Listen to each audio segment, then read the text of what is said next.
Well, the term intellectual as used in the West is a very curious one. It actually comes, mostly it begins around the time of the Dreyfus trial. Before that, you just don't find the word in this sense. And if you take a look at the Dreyfus trial, there were a group of critics, Emile Zola, others, called, we could call them by contemporary terms, dissident intellectuals. And there were the respected, admired intellectuals, the immortals of the French Academy and so on. And they fulfilled the typical roles.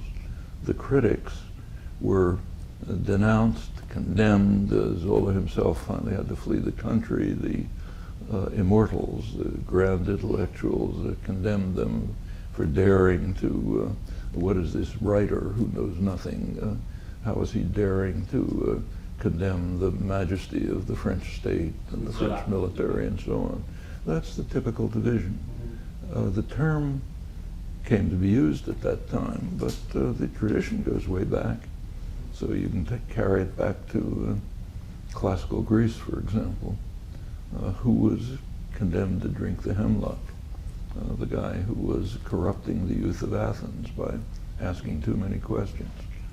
Take the biblical stories, folk tales, but roughly the same period. And there were people who were critical of power, who were doing geopolitical analysis, condemning the crimes of the kings, calling for mercy to widows and orphans and so on. They didn't have the term intellectual. They're called an obscure Hebrew term, which is translated as prophets. And what happened to them? They were imprisoned, driven into the desert, denounced. At the same time, there were the flatterers at the court, later called false prophets, who were the respected ones. Centuries later, it changed, but not at the time. And that distinction goes right to the present. In the West, there's a very intriguing tradition. So in the West, there is a word, dissident, but it's only used for critics in enemy countries. So Sakharov, Havel, Ai Weiwei, Shirin Ebadi, they're dissidents. But people like the ones I'm looking at that photograph, they're leading Latin American intellectuals, Jesuit priests who had their brains blown out by security forces armed and trained by the United States. They're not dissidents. In fact, they're unknown. But the fact is the term should be generalized, and the pattern remains.